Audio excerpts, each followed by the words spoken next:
Thank you. So, yeah, I mean, let me just start off by saying that I mean, I really enjoy being a part of this. You know, you know, Maine and working with all of you in this kind of sector and these various fields that kind of intersect with this issue of elder abuse. Is very close to my heart because I've been doing work in Maine for several years now, and I'm sure that with several of you that are here today as well. So and if you are there, please feel free to send me a note. It's really kind of a special kind of place in my heart being here with you in Maine and around these issues. I think that there's some really exciting work going on, and quite frankly, the work that's being done in Maine is like right at the cutting edge of what's happening across the country. So it's people are really kind of taking an interest in it. So I'm really happy to be here and always happy to chat with you. So with all of that said, why don't I start things off here? I'm going to share my.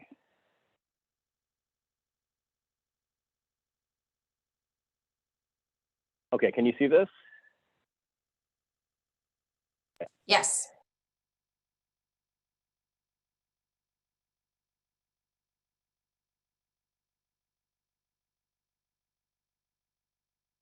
Okay, so let me just, I guess, start by kind of acknowledging my collaborators on this. So Carl Pillemer, who's at Cornell, and Andy McNeil, who's a graduate from our program at the University of Toronto. And yeah, I mean, the three of us sort of,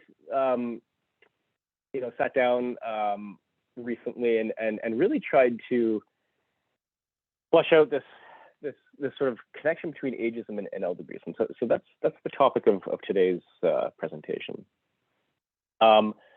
Before I start, however, I would like to just do a quick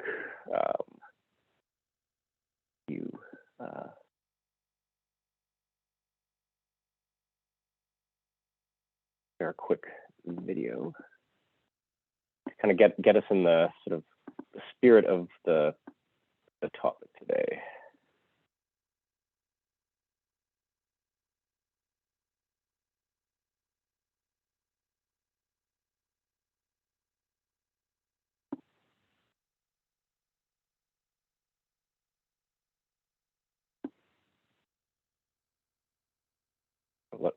Can you let me know if you do this?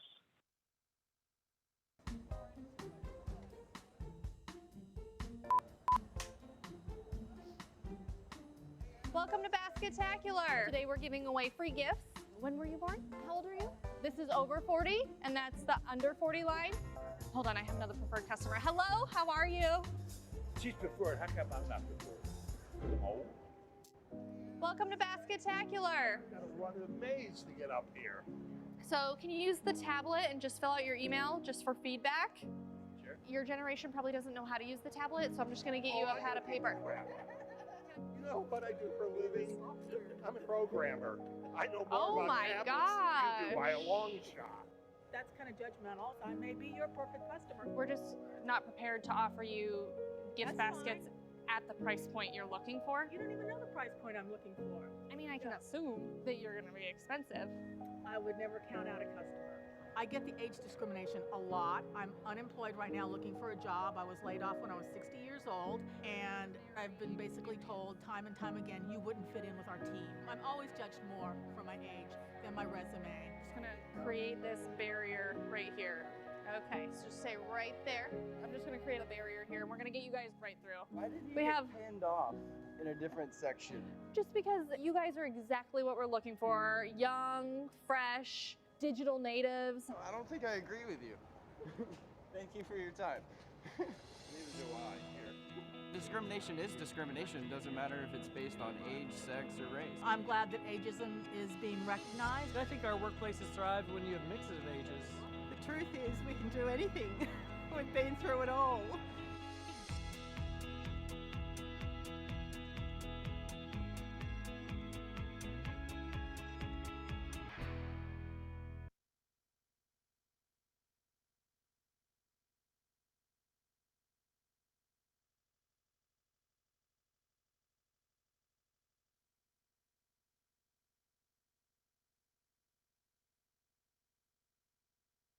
Okay, so hopefully that that came through okay.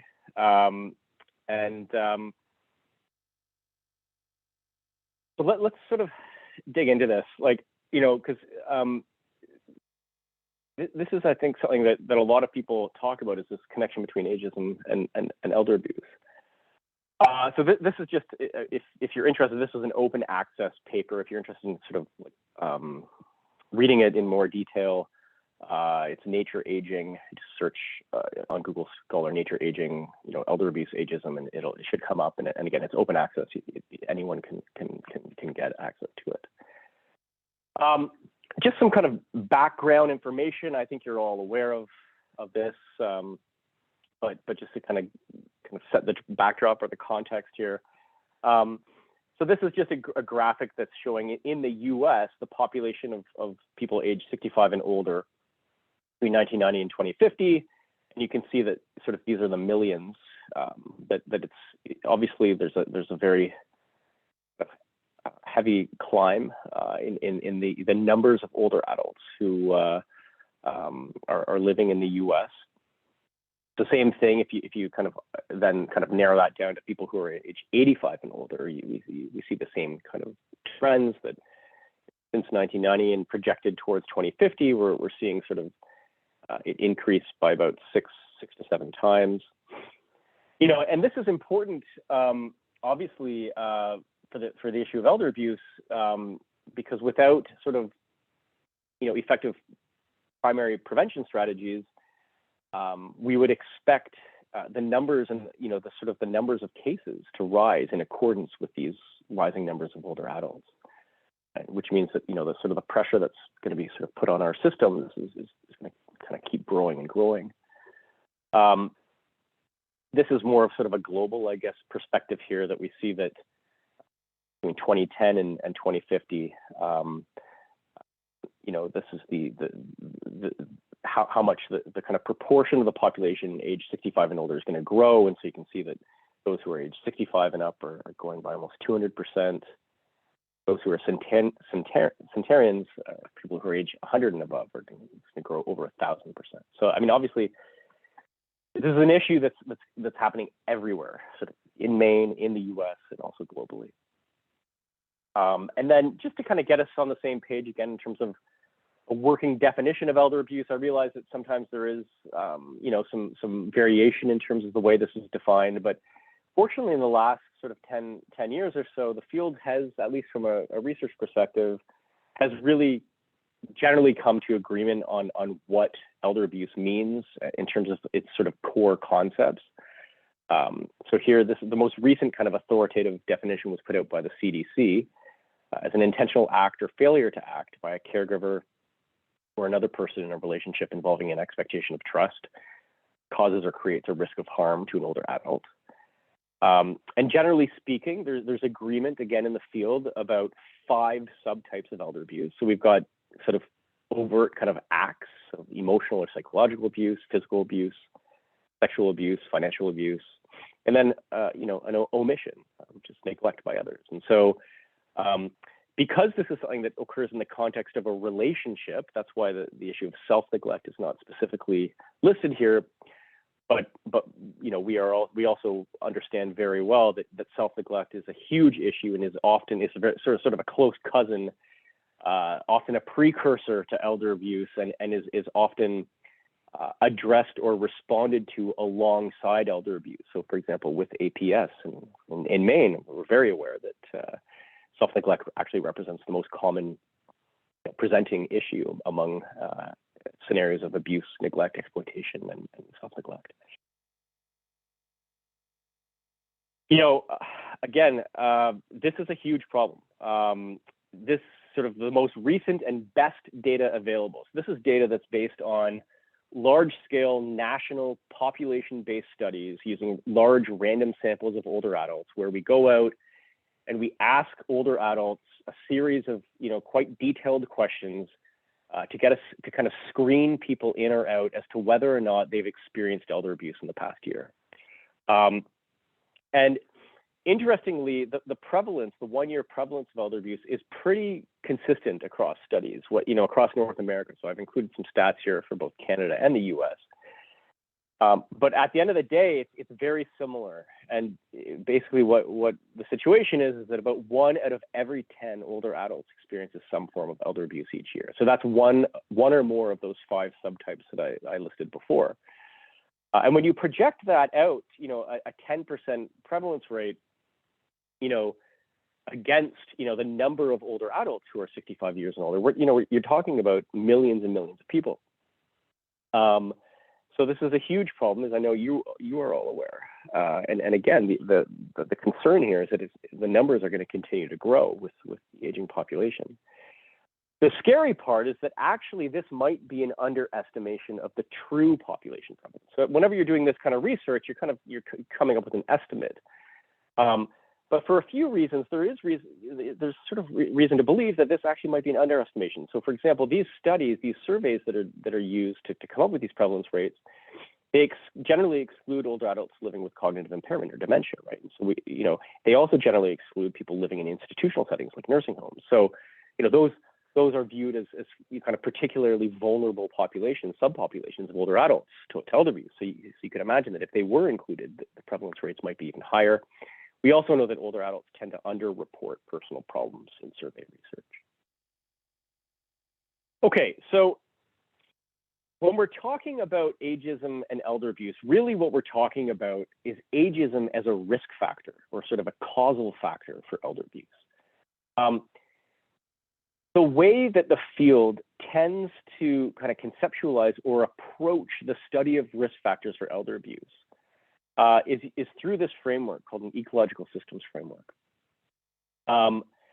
And basically what that means is that we're trying to capture sort of the complexity of this issue. We recognize that this is not an issue in which it's just the older adult victim, right? This is something that occurs in the context of a relationship. So when we're looking at risk factors, we're looking at factors attached to the victim, attached to the perpetrator, attached to their relationship, the family system, the home environment, the social kind of system, social connectedness, social support systems surrounding them, and then broader kind of socio-cultural issues that may be feeding into the occurrence of elder abuse. And so to date, the field has really emphasized factors that are attached to the victim, right? So, and I'm sure you're aware of many of those. So we know that older adults living with, functional impairment or poor physical health or mental health problems, are at higher risk of elder abuse. And some stuff around the victim-perpetrator relationship. So, when there's dependence involved, either in either direction, whether the older adult's dependent upon a trusted other for care needs, or a trusted other is dependent upon an older adult for economic or housing needs, for example, that can increase the risk. But there's been a lot of calls by policymakers, advocacy groups, etc., to start going beyond, looking at factors that go beyond these kind of individual level levels of influence, and in particular up here at the socio-cultural level. And this is really where ageism fits in. So the idea here is that ageism is this, sort of social process involving age-related kind of power structures and social processes that would create a social environment that allows, sort of makes elder abuse more likely to occur and sort of allows it to happen. So let's jump into ageism for a second. So what is ageism? So this is a definition that comes from the World Health Organization, and myself and my collaborators on this presentation were recently involved with the World Health Organization on their this global campaign to tackle ageism, and this is the definition that they use, and it's sort of complex. It actually follows sort of an ecological systems framework as well, but basically it's stereotyping, prejudice, or discrimination toward people on the basis of age. It can sort of operate through cognitive or stereotype means, prejudice or discrimination. It can be experienced by older adults from others, obviously other people kind of perpetrating ageism. It can also be experienced towards oneself, sort of self-ageism or internalized ageism, that older adults actually sort of internalize these ageist attitudes and beliefs and sort of have that kind of negative sort of attitudinal self-talk about themselves, which, as it turns out, has really serious consequences on their health, kind of health and well-being. We know that ageism can operate, kind of at the level of individuals, so like between kind of interpersonally and in sort of dyadic interactions. It can operate through social networks, operate through at the level of sort of organizations, and sort of institutionally, it can kind of proliferate throughout big institutions, whether it's through policy or kind of social norms. And then we also know that it can operate sort of at a more of a societal and cultural level, again, through policy and social norms. And so we see just a series of sort of some kind of diagrams, kind of things that do tend to happen on a day-to-day basis, of sort of attitudes towards older people. This one here is sort of supposed to represent what happens, ageism operating in the workplace.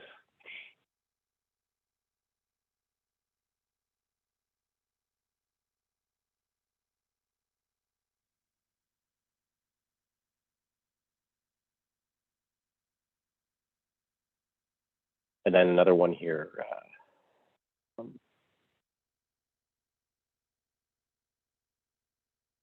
Around retirement. So sometimes, retirement, there can be an actually sort of explicit policy that people, once they reach a certain age, are forced to retire.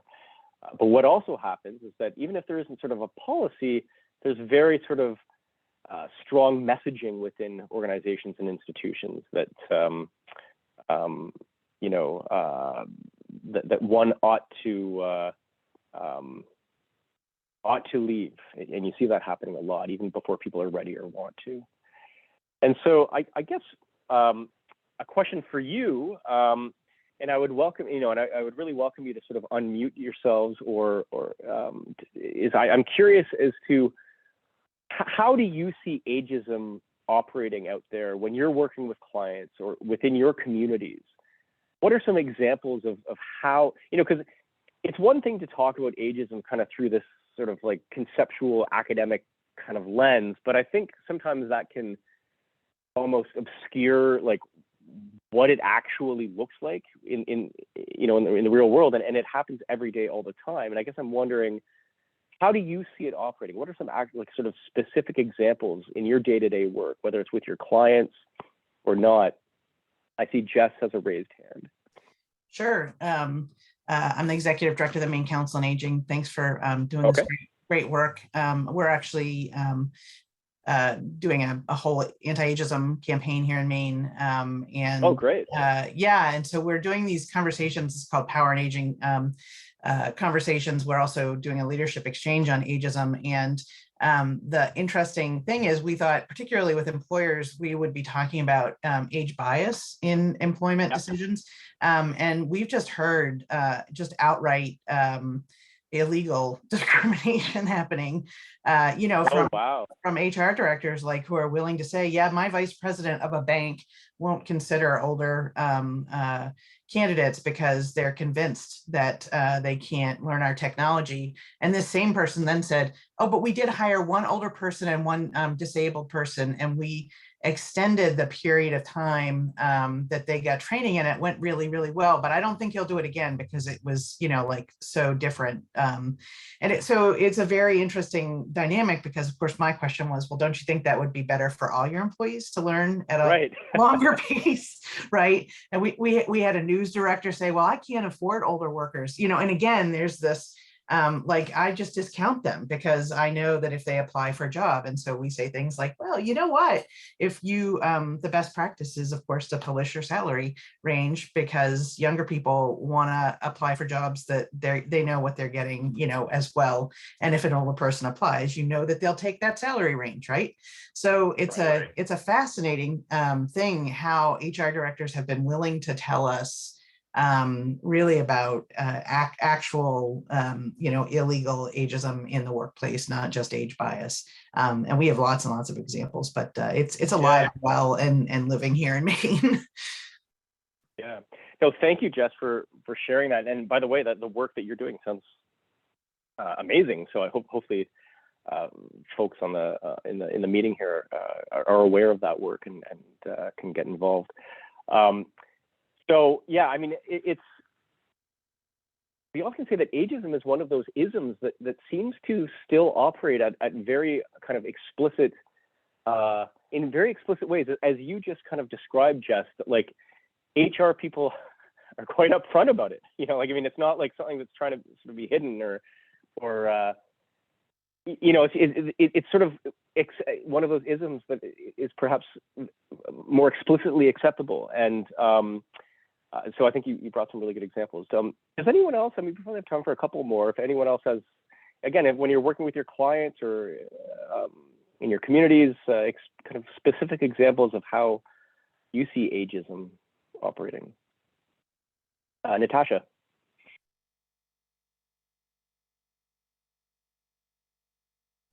So I'm a district attorney in the Mid-Coast, and recently, I mean, I've heard this before, but just recently we have a large case that we're not prosecuting. The Attorney General's office is prosecuting, but we had referred it, so we're still working on it. And our victim witness advocate has been talking to a lot of folks who were, allegedly victims of theft, and a lot of these folks that were targeted were elderly folks, and we're also and disabled folks. One of our victims just recently, but then this isn't the first, but just in the last couple of weeks, said, I'm 90 and, you know, I don't think anybody cares, and I don't think I want to spend my time doing this, and what's the point? And so that kind of self-directed ageism, you know, we see. I mean, I remember this from other cases now also, but this, you know, who's going to care? What's the difference? Because these are the last years of my life, that kind of attitude, which we don't typically see with folks who have been victimized. Well, I mean, we do sometimes, but with folks who have been victimized in other age groups, there is an expectation that people are going to care, right? There is an expectation this will make a difference in the future, and that justice is important. So I just wanted to put out there that I've seen that. Also in hiring, I'll just say, we hire in my office and around the state, the district attorneys hire folks of all ages. And I know a district attorney a couple of years ago was criticized for hiring somebody that was older, and was asked, why are you hiring, why aren't you hiring people right out of law school? Why are you hiring older people? Right. To which I believe the response was, we really enjoy having people with a lot of experience, and practice judgment in the legal profession, et cetera. So. Yeah, thank you, Natasha. So first of all, your first comment is actually really powerful. I found, because you're literally seeing examples of people who are saying, what's the point? Of kind of helping myself, it sounds like, right? And the messaging you're hearing is literally stuff that they have been hearing kind of from society. And that's a huge, when we kind of connect this back to elder abuse, that's a huge concern we have about elder abuse, is that internalized ageism will prevent people from seeking help as well, and actually taking action to sort of make their situation better. And then, that's a great example about the ageism, or sort of the questioning of hiring somebody who's a bit older. And just by the way, and I'm sure you're aware of this, research has shown that organizations that have a kind of a diverse profile of ages have like sort of the best kind of productivity and kind of richness. So anyways, okay, I think I'll keep going here. So what do we know about the link between ageism and elder abuse? So this is it's a fairly common link that people put out there, right? That ageism is the root of elder abuse, and while it makes sense, right? I mean, if you have sort of a cultural norm, a social norm that devalues older adults, then it makes it easier and more likely to mistreat them, right? I mean, if you view them with lower value and appeal, perhaps even disgust, then you're more, it's easier, less inhibited in terms of the actions that you're going to take against them. Surprisingly, though, when we sort of looked into the literature and the research, there's very little evidence, like literally almost no evidence to support this link. Now, that's not to say that it doesn't exist. I mean, I think there's strong reason to think that it does, but like there's really no evidence to support this link, and there certainly isn't any kind of like sort of coherent model to try to kind of help us illustrate what, you know, assuming that this link does exist, what might it look like? What are the mechanisms through which ageism might lead to elder abuse? So at this point, we're sort of operating mostly on sort of theoretical suppositions. A lot of the research is not actually conducted with older adults. It's based on, like, you know, sort of doing research, for example, with college students or professionals, where they're presented like a case vignette about an older adult and then a similar one about a younger adult. And generally speaking, you know, they're more likely to view, you know, abuse. They're more likely to weight or attribute abuse to younger people than they are to older people. In other words, abuse is not as much of a problem among older people. The other sort of area that we can kind of look to sort of kind of think that, you know, like kind of for evidence of this link would be in sort of the other domains, relevant domains of interpersonal or family violence. So when you look at research in the domestic violence literature, there is quite compelling and strong evidence that, for example, sexist attitudes are linked to a higher propensity towards domestic violence. And so, you know, you can kind of draw a parallel there that, you know, so that's a sort of a gender-based kind of power dynamic at play that would be leading to propensity to abuse. And therefore, you know, you might assume, well, okay, an age-based sort of power dynamic could sort of lead to the same thing. And so that's sort of where we're at with kind of the evidence of kind of supporting this link between ageism and elder abuse.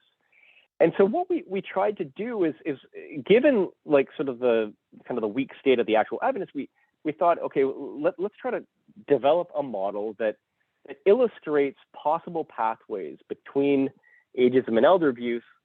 And the model would be based on what we know to date, right? You know, kind of where we're at, the theoretical suppositions, the kind of weak evidence, et cetera. And this is what we came up with. So you can see that, and really this is meant as a starting point, right? It's really meant to kind of try to kick things off in the research world, you know, to like really start to sort of generate some stronger research to kind of establish this link. So on the left, we've got ageism towards older adults. On the right, we've got the issue of elder mistreatment.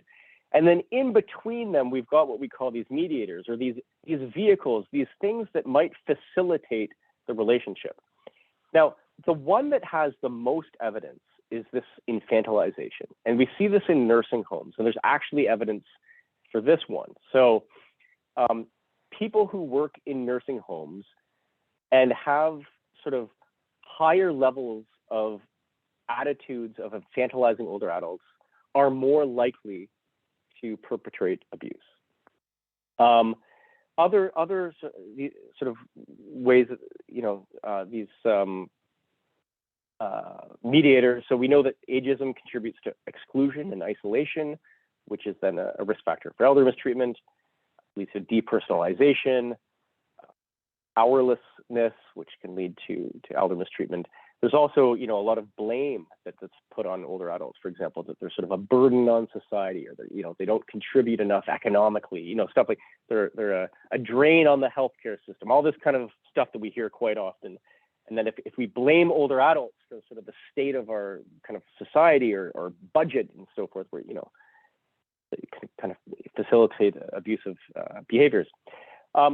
but we also recognize that, that a lot of, the strength of this relationship does depend on a few things. And so that's what these boxes at the top and the bottom are. These are the moderators. So things that, the strength of the relationship between ageism, elder, and mistreatment will depend on, for example, the extent to which an older adult has internalized ageism. So if an older adult has really internalized kind of self-ageist attitudes, then they are more likely to be susceptible to elder mistreatment versus somebody who, for example, an older adult who feels very empowered and, they would be less likely to allow that to happen.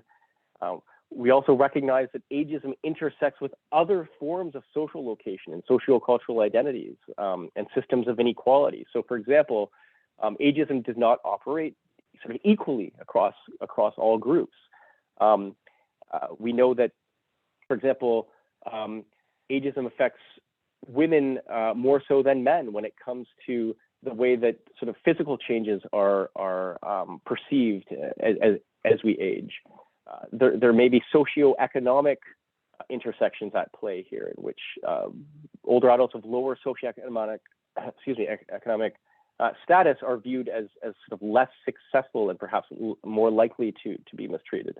So, there's these intersections here at play as well that need to be investigated. So I guess, as I want to allow time for questions, but I do want to ask sort of you one last question here. And so given what we've talked about here today, this link between ageism and elder abuse, and perhaps this model has spurred some ideas as well, but how do you see ageism operating as a risk factor for elder abuse? In other words, knowing that we don't really understand how it works yet, my guess is that you see it happening out there in your work. And, I'm curious to see, again, specifically as you can, like, how does it operate as a risk factor for elder mistreatment? So I'm going to go to Jess. Well, I just put in the chat a report we had published in January on the economic status of older women in Maine. And it's not surprising that a lifetime of sort of pay inequality and expectation related to leaving the workforce results in particularly older women who live alone have significantly less resources than older men who are less likely to live alone. As a matter of fact, older women are twice as likely to live alone than men are. And more than half of the women who live alone in Maine don't have enough money to meet their basic needs. And of course, we have the highest costing home care in Maine. And so those are where really the key pieces that we're most concerned about is that older women, particularly who are living alone, who don't have enough money to meet their basic needs, but need some sort of home care, will be, sort of looking for less expensive neighbors, friends, relatives to provide care that are not vetted, that are not background checked, that may result in, and again, it's not always going to happen, but may result in increased risks of abuse and neglect because they are outside of the traditional system where there are checks and balances happening. So that's one piece that we're particularly. Yeah, absolutely. And I appreciate you bringing in sort of those more structural kind of forms of gender-based inequalities that would then intersect with vulnerabilities in older age, and sort of that would place older women at higher risk. So that's thank you for bringing that up, and thank you for also somebody mentioned Ellen. Thank you. I will try to keep my chat screen off here so it doesn't block it, but. Yeah, anyone else? Again, like I'm really curious. I mean, because we're still trying to figure this out. Like, what do you see happening out there? In terms of how ageism, sort of causes or is a risk factor for elder abuse. I have time for one or two more comments, and then I'll open it up for general questions. Ben. Hi, David. My name is Ben Jenkins. I'm the litigation director at Legal Services for the Elderly, and I'm going to build off of what Jess just said to say a little more generally. I think we fail to provide the supports necessary for people to stay in their homes safely, and as a result, the choice comes down to either living in an unsafe or problematic situation in your home, or moving somewhere if you're fortunate to find a spot, moving someplace that you've never been, without your community, without your family.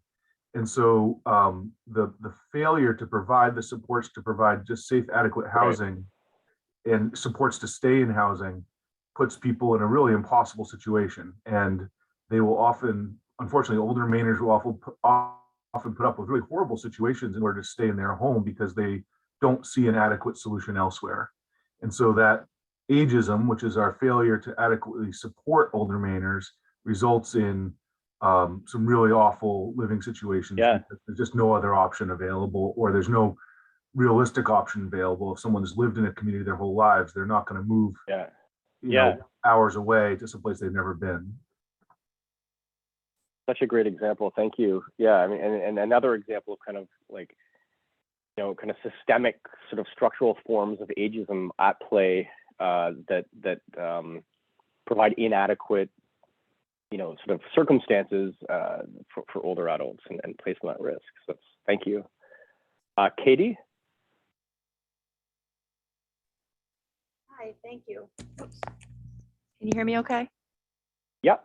Okay, perfect. I was just going to mention, I work in the emergency department, and I know I've had patients where I've referred for elder abuse before, where they come in and even EMS and the family say, oh, this is what they always say, you know, this is what they always do, or they really poo-poo what the person is saying and what their complaint is. And then once that gets perpetuated with sometimes clinicians and with nursing and with just people in general, they're like, oh, that's just Nana saying, you know, she always says that stuff. People don't look into things. They don't investigate. They don't take their word. They're not believed. And once I really like started talking to somebody, you know, they're like, no, this is what's going on. And I said, okay, well, this is what we're going to do. We're going to make a plan. And they're like, really? You know, they're just not believed. Right. That is such a good point. And I appreciate you bringing that up because, so, you know, this, you know, that it is, and I appreciate you sort of, acknowledging that among ourselves as professionals and in the healthcare system, there are, you know, ageism does operate. I mean, like we know that, for example, that the studies have shown that like older adults are less likely to get as much information about their health issues as younger adults, or to be recommended for certain forms of treatment, or to participate in like certain forms of research because they're older. And, you know, and then these examples that you're sharing, you know, just kind of taking the time to listen and sort of, and believe even. So that's really, really powerful. Thank you. Yeah. Any comments? Look at the time here. Or does anyone have any questions or just sort of more general comments? We have just a little bit of time here. Jess? Yeah. Sorry. No, that's okay. This is like, we talk about this stuff all the time. So I'm like, so excited to talk with you. So I'm curious, I just learned about terror management theory. And I'm curious if you have, if you've thought about that and how that sort of interrelates to this. And one of the things I put in the chat is age segregation is something we talk a lot about. And I really sort of see this terror management concept of, particularly in this country, right? In other countries, we see older people are, you know, move in with their families and are, you know, sort of supported. And not to say abuse doesn't happen, but, you know, like there's a different culture here in this country. We as soon as we don't like what they look like, we put them somewhere else. and those places are often not in town centers, hard to find them, hard to visit them.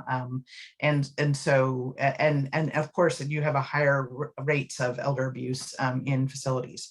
So I'm just curious, like if you've thought about how there's an interplay with this terror management theory and sort of leading to ageism, leading to more elder abuse. Well, it's really interesting because, when, you can sort of ask the question, because we are all going to age, right? I mean, I realize that's sort of a blanket statement. Hopefully we all age, but I mean, this is something like none of us are immune to aging, and so you can therefore ask the question, like, why do we perpetuate ageism? Like, I mean, literally, this is something that's going to affect me down the road. And I think this terror management, if I'm recalling it correctly, but I mean, basically, that is a good sort of explanation of is like it's a sort of a fear of death, right? Like we marginalize older adults because they remind us of our mortality. But even still, it's like, well, but I'm going to be in that situation one day. Like, why would I want to perpetuate that, right? And some people say, well, we have this sort of built-in kind of belief that, well, I'm not going to be like that. I'm not going to be like those older adults. I'll be different. That's how we kind of protect ourselves and then kind of justify perpetuating ageism. But it's really interesting. I think, I don't know if this answers or responds to your comment, but I mean, I in some ways it's one of those kind of like conundrums in life that it just really perplexes me that like we are literally perpetuating this thing that's going to make us suffer as we age. And terror management is yeah, it's fascinating. Thank you for bringing that up. Any other comments about terror management or other issues related to ageism and elder abuse? David, I'll just give the quick handoff. We've got a couple team members monitoring the chat to lighten that lift for you, that they may be able to relay a couple of quick things here. Sure. As you still have the floor. I think there's been less questions in the chat than really good comments, people sharing about the things that they've experienced and seen in communities. For example, one person talking about being 61 and being sick of being called hun and dear as if I'm not an active, educated professional. People talking to older adults in the same ways they speak to children. So a lot of ongoing observations about the conversation. Yeah, and it's interesting. I mean, thank you for that comment, by the way. I mean, I appreciate you sharing that. It's, I can imagine that having, sort of those kinds of comments kind of reinforce kind of like a power dynamic, right? If you are sort of being referred to in sort of, as you're saying, in sort of childlike ways, that would reinforce kind of an age-based power dynamic that would be very uncomfortable. So I thank you for sharing that.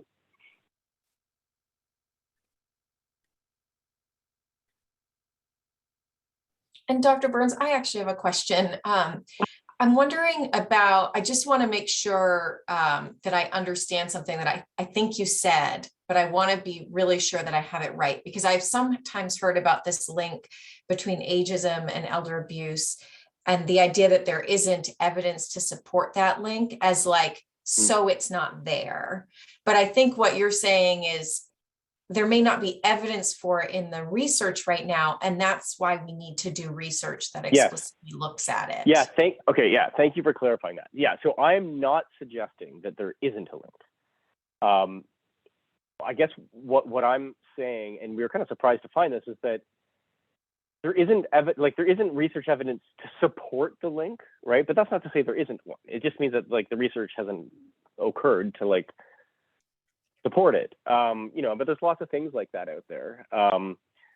Like, in other words, there isn't research that discounts it. Okay, there isn't evidence to say that there isn't a link. It's just that it's one of these things that we kind of take for granted, like, oh, ageism and elder abuse, like, obviously. But, and it very likely is there, but we're sort of operating on supposition at this point. And so that's the need to kind of really understand and establish that link with more confidence, I think is really important. And here's a bigger question for you, David, from Judy Shaw. Is part of the problem a culture that somehow supports the idea that we as individuals get to place a value on others? In other words, how is it that we get to say that someone who is homeless or someone who is incarcerated or older have less value? How do you tackle these larger societal problems? Wow.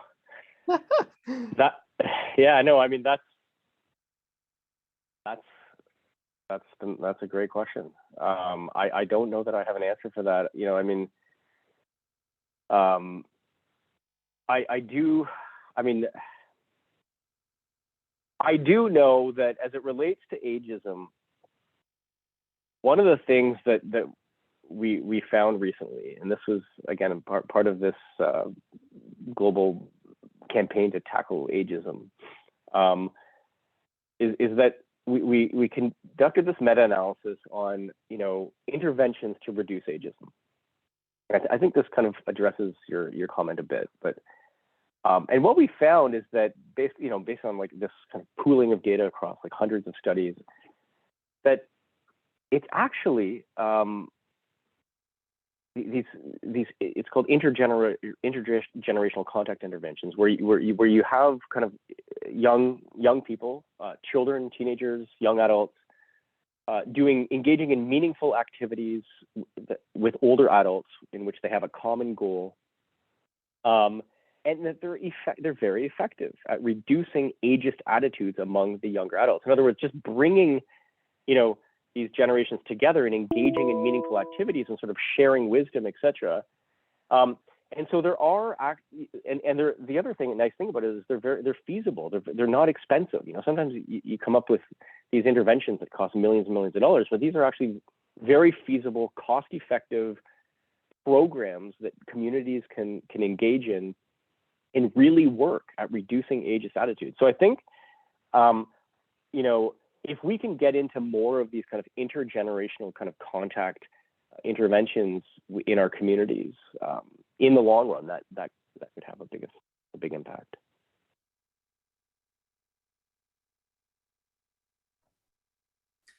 Dr. Burns, you're right on time here, and what I appreciate from a planning standpoint here is that engagement from our guests tells us that this is an important topic and one that is timely.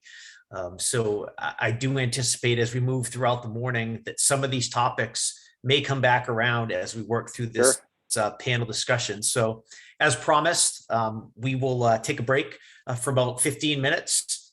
We do encourage you to turn your cameras off, walk away, do a little stretching, and then we'll come back for about 10:30. We'll plan to do a couple more door prizes, and then we'll get right into the panel discussion when we all come back. All right. Thank you so much. I really appreciate it. It's great to be here with you all. Thank you. See you soon.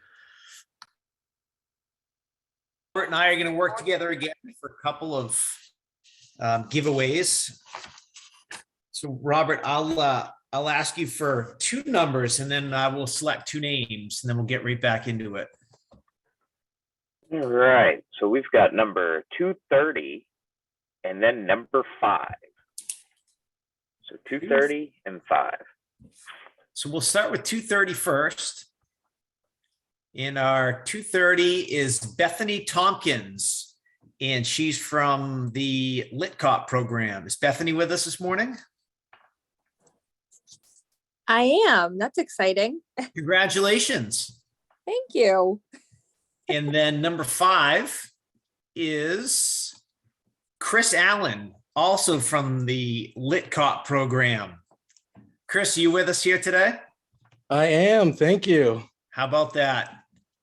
Again, if you could both reach out to Vanessa Medor in the chat and provide a mailing address, we'll get those dropped in the mail to you on Friday.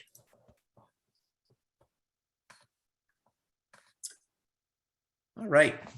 So as we move on this morning, it's my pleasure to introduce to you, and who's going to be the moderator and the panelist is Jeff Rogers. He's the director at the Learning and Development Projects at the Silberman School of Social Work at Hunter College. He's going to moderate a panel for us this morning that will include not only Dr. Burns, but also 2 members of the Maine Council for Elder Abuse Prevention. So I'm excited to hand that over to him and look forward to what he has to offer for us, or what their panel has to offer for us this morning. So Mr. Rogers, I'll turn that over to you. Thank you. Good morning, everybody. Thank you. Very, very excited to be here, and very excited to be able to talk to you about this project. I want to give the panelists a little time to introduce themselves. I've already met Dr. Burns, but why don't, MT, why don't you introduce yourself and then go from there? Okay, thank you, Jeff. My name is Marie-Therese Connolly, to my PE. I used to work for the Department of Justice. I worked on the Elder Justice Act. I'm in the final throes of a book about elder abuse and elder justice, and wear several other hats as well that I won't bore you with. And it is my privilege to be here. Should I just launch in, Jeff, and then you'll introduce others? No, I want everybody to introduce themselves before we get started. Okay. In a controlling voice. I'm here to be controlled. It's fine. We talked about this. Erin, why don't you give a chance? Why don't you introduce yourself? Good morning. I'm Erin Salvo. I'm the Associate Director of Adult Protective Services here in Maine. I've been in this position about 5 years, and I'm a lawyer by training, and happy to be joining you all. Thank you. Thanks, Erin. Patty? I'm Patty Kimball. I am the Executive Director of the Elder Abuse Institute of Maine, and really glad to be here and sharing this important work with you all. And Stuart. Hi, Stuart Lewis. I'm an internist and geriatrician at Dartmouth in New Hampshire, your neighbor to the south and west. And I also am a medical director of a long-term care facility. I'm really happy to be here and see some people that I know and get to learn from people that I'm just meeting. So I'm excited to be here, and I'll try not to go rogue, Jeff. Yeah, Stuart, okay. Thanks very much. So MT, you want to get started talking about the challenges of RISE and how it started? Can you put it in presenter mode? Jeff, that way we'll see the slides fully.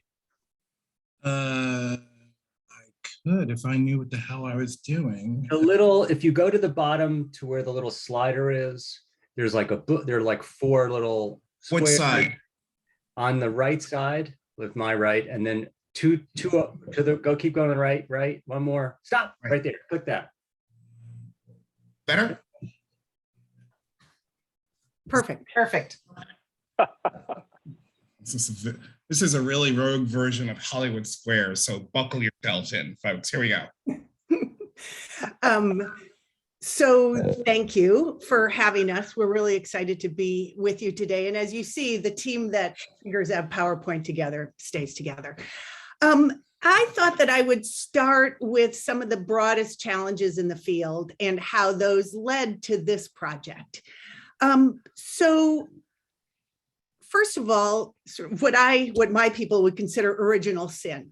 One of the key problems in the elder justice field is the dearth of prevention and intervention data. And the lay way of saying that is we don't know what works. We have lots of different kinds of interventions, but we don't have any data to show what their impact is. And that's really not because of the researchers. We have wonderful researchers in the field. I think goes back to what David was talking about, and Jess and others, about structural ageism. There have not been funds available to fund this kind of research. And so I think it's a really critical deficit that we're beginning to make some dents in, including with this project. Second, it's a hard area in which to do research anyway, because, the structural limits. Let's talk about structural limits, excuse me. In terms of the programs and interventions that do exist, we know that elder abuse, as David was talking, exists or arises in a relationship between people. And yet most of the interventions that we have can't target that relationship where the conflict is arising. Also, many clients, as we've learned, want to help somebody else. And most of the interventions we have say we can help you, the client or the victim, but not anybody else. And then there's a time issue. Most interventions that we have are time limited, or at least the public interventions that we have are time limited. And so that is another one of the issues that we were targeting with this intervention. Another complexity is measuring success and impact from the perspective of the clients. Like, how are we not just client directed in the work, but also in terms of how we measure the impact of the work?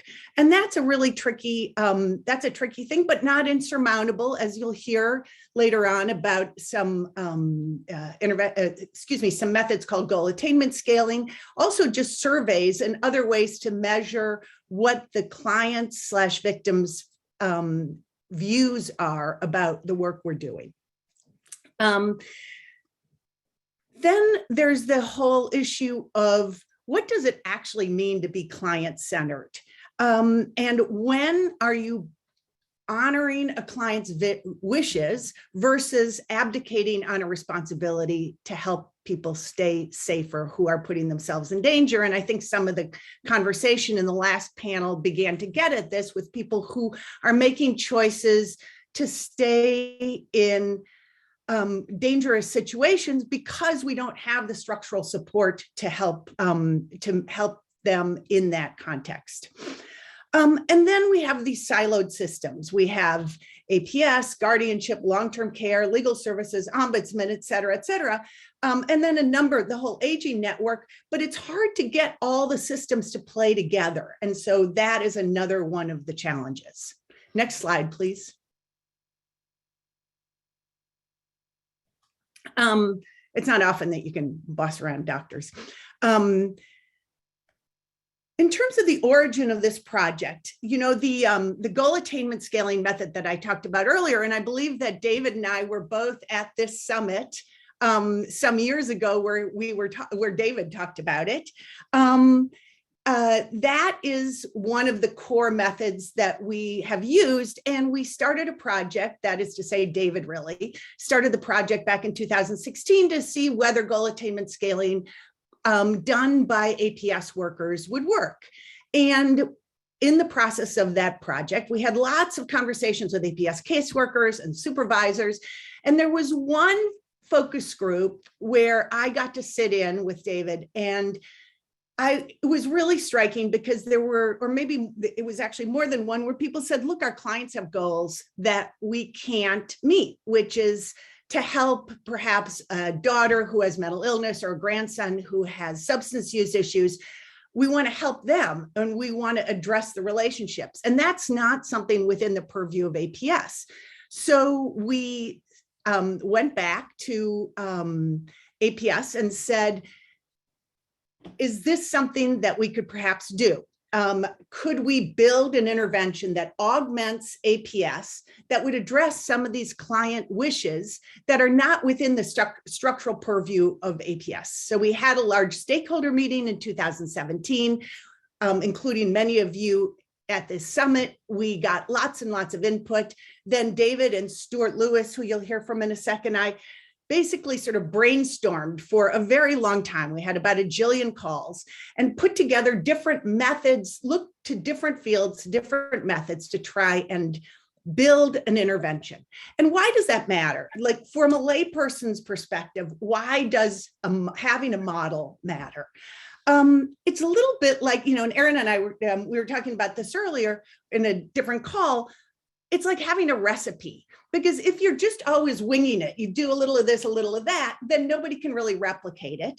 You're not, you can't really test it because you're not collecting data and you're not repeating the same thing. So what we did was build something called the RISE model, which you will hear about, with these different methods.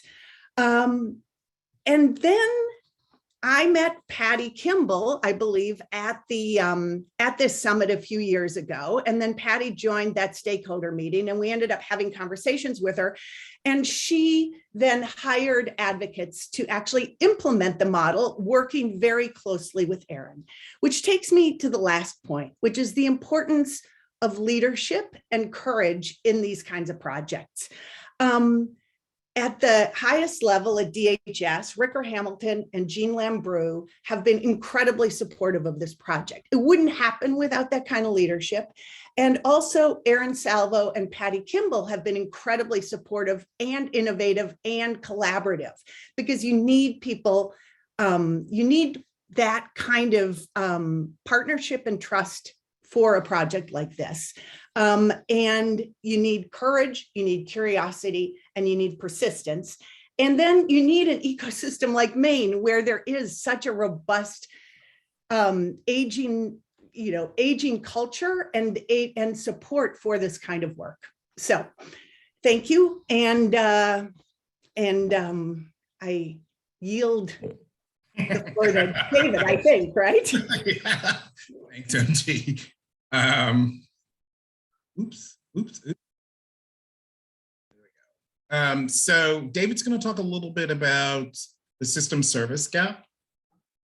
Okay, thank you, Jeff, and thank you, MT. That was a really great sort of backdrop to kind of help us understand why it is we're doing what we're doing, and I will also echo the comments about Erin, Patty, and their leadership and collaboration on this. It could not happen without it. Jeff, this may be the most frustrating slide that you're going to have to advance because there's about 10 different clicks. So okay, here we go. So I guess building off of what MT was just saying, and this is somewhat of an illustration of it. So sort of working with APS in this goal attainment scaling study, and a significant part of the work that APS does is sort of around this referral and intake and an investigation phase, and based on the information collected throughout that investigation phase, coming up with some kind of substantiation decision around issues of abuse, neglect, exploitation, and self-neglect. Next slide, or next. Go ahead, John. This is actually, this is data across the US. This is not just in Maine, but because we're sort of addressing this as kind of a broader issue. Across the US last year, APS took in about 1.33 million referrals. Next click.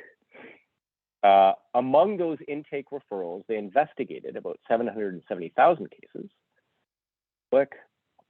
And then following investigation, it led to approximately 260,000 cases that were substantiated allegations of abuse, neglect, exploitation, or self-neglect. Click. On average, investigation phases took about 55 days, and on average, sort of case open time across cases about 67 days. Click. And so, what we sort of tends to happen, and this is a broad statement and certainly is not applicable to every APS program in the country, but you can see that there's a somewhat of a small window between the of time between the sort of the average length of investigation and the average time of case open. So about 12 days there, where sort of there's an opportunity to sort of engage in some form of intervention. And often what happens there, both within the investigation phase and following it, is that engaging sort of in measures and interventions to address immediate safety needs, which is critical. But what is sort of not, or sort of, I guess, missing from the puzzle is the capacity to engage in some kind of sort of prolonged, defined, conceptually driven intervention phase, right? Because often APS programs are sort of constrained by kind of legislated number of days to keep a case open, for example. And so it's difficult to engage in this sort of kind of open-ended, again, sort of defined intervention phase. And that's where this partnership between APS and RISE sort of comes in, is that, as MT was saying, is there a way that we can kind of work together and kind of complement one another to sort of kind of complete the picture here? Next. Here's the Easter egg slide again that you saw in my last presentation. So, again,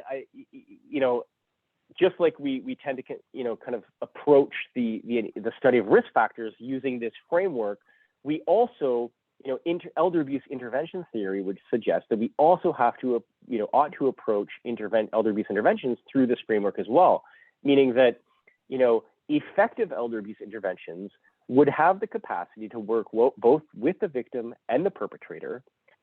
They would have the capacity to sort of intervene also at the level of their relationship, and then as well, kind of at these higher levels as well. And that if you can create an intervention that has the capacity to operate at these different levels, then you would be able to address kind of the full scope of risk factors and needs of a case, and it would have, and your outcomes would last longer.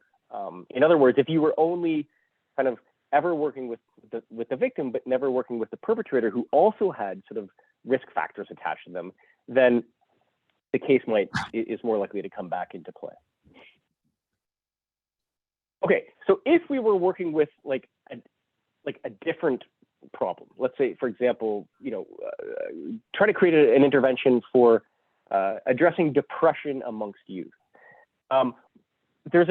We might be able to approach this by, with sort of starting off with some presenting problem that's defined, easily definable. And then we kind of create this process of change through a series of steps. And we kind of expect what that change will look like through some sort of kind of linear process, and leading towards an outcome that we can define. Next click. And that we can replicate this kind of manualized process across cases. And this is often the way interventions are designed. And it's great when you can do this. This is the way to go. Again, it's sort of a manualized approach to interventions. You can imagine many of you, for example, might be thinking of like a CBT intervention to address depression or anxiety. You kind of lay it out across a course of 6 to 8 sessions, and you know what to do in each session and what the change is expected to look like across each session. Slide, please. However, for those of you who work in the world of elder abuse, we know that it's, we cannot take that approach because each case is very different. So if you can put aside for a second the sort of the quality of this diagram, we can see that, each case, for example, starts off differently. It's defined differently. It depends on the mistreatment subtype. It depends on the relationship between the perpetrator and the victim. It depends on their living arrangement, the severity of the problem, for example. And so we're starting off in scenarios in which the actual nature of the problem looks different across cases. And then when we look at sort of the trajectory of change, we know that we cannot assume sort of a linear trajectory of change. We can't often anticipate what that change will look like. So for example, in case 2 here, we may even find that a case goes sideways, or in case 4 there, a case may even regress, go backwards. And this is all part of the work that we do. Now, that's not to say that there aren't similar, some similar needs across cases. That's where the circles are. But we certainly cannot kind of take kind of like a cookie cutter approach and assume that we can kind of manualize this into a series of steps. Next slide, please. Similarly, when we're thinking about what does a successful outcome look like, again, if we were working with some other problem, like, the way, a knee surgery, the way your knee should heal after surgery, I may be speaking out of turn here, and Stuart can correct me in a second, but it may be reasonable to assume that there is some form of kind of uniform kind of version of what your knee should look like over time in terms of its healing. Or when we're talking about depression, many people would kind of believe that you could use, the depression sort of what it means and the success of an outcome would look similar across cases. And in that situation, you can use a standard skill, for example. Next slide, please. But with elder abuse, we know that, again, it's not just that the actual intervention trajectory kind of process of change looks different, but the outcomes of success look different. And so, older adults have the right to self-determination unless they lack capacity. And so often they're driving very different versions of what success looks like. And so we sort of can't impose some predetermined definition on them. And so all of this to say that, so kind of the theories or the conceptual frameworks that we use to drive the kind of the development of the RISE program would include an ecological systems framework and a client-centered approach. Next slide, please. And so here's the RISE model, and I'll just kind of briefly go over this. But basically, RISE, the acronym RISE, suggests a couple of things. One is it suggests that it has the capacity to operate at these different ecological systemic levels. So relational, individual, social, and environmental, okay? So in other words, it can work with the individual older adult and the individual alleged harmer. It can work with them at the level of their relationship. It also is designed to sort of enhance or strengthen the social support systems surrounding the two in this dyad. And then it also interacts with various systems, for example, as a complement to APS. And then it also RISE stands for, repairing harm, inspiring change, supporting connection, and empowering choice. Next slide, please. Which kind of represent the different kind of core components or methodologies that we use in the RISE program. So the RISE model is built on, a few core components that advocates are trained in. So for example, they're trained in motivational interviewing. Motivational interviewing is an evidence-based modality from many other fields. And basically, you use motivational interviewing when you're working with populations who are struggling with ambivalence about their problem. And motivational interviewing is a way to kind of help identify and resolve that ambivalence and to open people up to the possibility of change. We then use something called teaming, which is something that came out of that key stakeholder meeting in Maine a few years ago, and we borrowed from the child welfare system. Teaming is meant to strengthen the social support systems surrounding the older adult and the alleged harmer. Specifically, what happens is you bring together a team of informal and formal supports around the dyad, and each person on the team agrees to take on tasks to prevent the mistreatment from happening again. And the idea here is that if you have this sort of group of people taking on a collective responsibility in supporting this dyad, then you're going to have more sort of long-term sustainable outcomes. So an example might be that there's informal supports on the team, for example, a neighbor who agrees, I'm going to go and visit, this older adult once a week. Or somebody from the church who says, I'm going to come once a week and I'm going to drive them to church so that I make sure they come.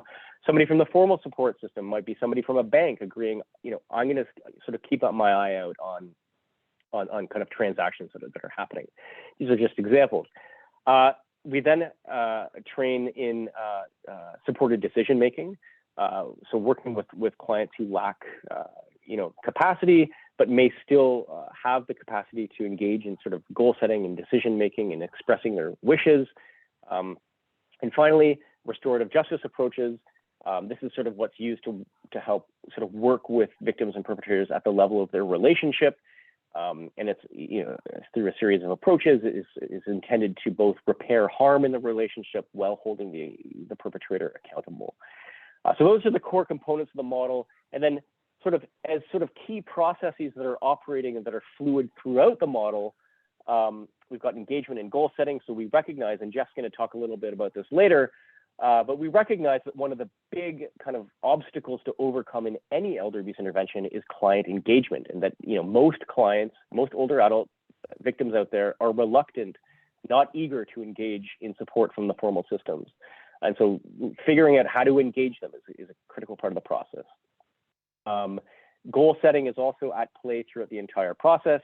And, for example, using goal attainment scaling and with the capacity to set goals attached, again, through an ecological systems approach, goals that are attached to the victim, the perpetrator, the relationship, as well as attached, for example, to people on the team.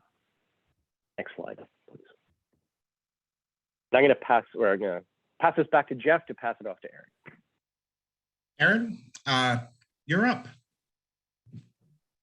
Thank you. So I'll just start for a second by providing a little bit of a framework around Maine Adult Protective Services. So for some background, we are a state administered program, a statewide program, and we serve all incapacitated and dependent adults who are experiencing or at risk of abuse, neglect, and exploitation. We have one central intake unit that is the entry point for all of the reports that come to Maine APS, and we have about 50 APS investigators statewide. We also have about 50 staff who work as public guardian representatives, supporting the clients who are subject to public guardianship and conservatorship. Currently, we're seeing about 800 calls per month screened in, and we've even had recently a couple of months where we've gone over 1,000 screened in calls. So our volume is increasing consistently over time. Next slide, please, Jeff.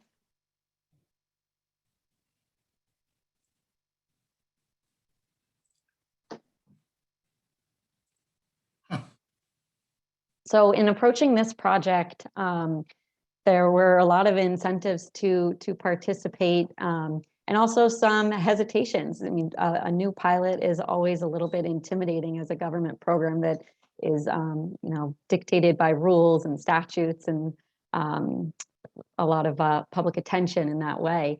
But we recognize that there is a need to have a framework for talking about the issues that our clients face. There's sort of been an inclination to say every case is so different, these situations are so messy, but in approaching everything completely case by case, we kind of lose out on what really is common in a lot of the cases. So being forced to take a look at that and identify the real core model that can apply across all of our cases is really beneficial when we're talking about our big picture program, approaching the legislature for support and things like that.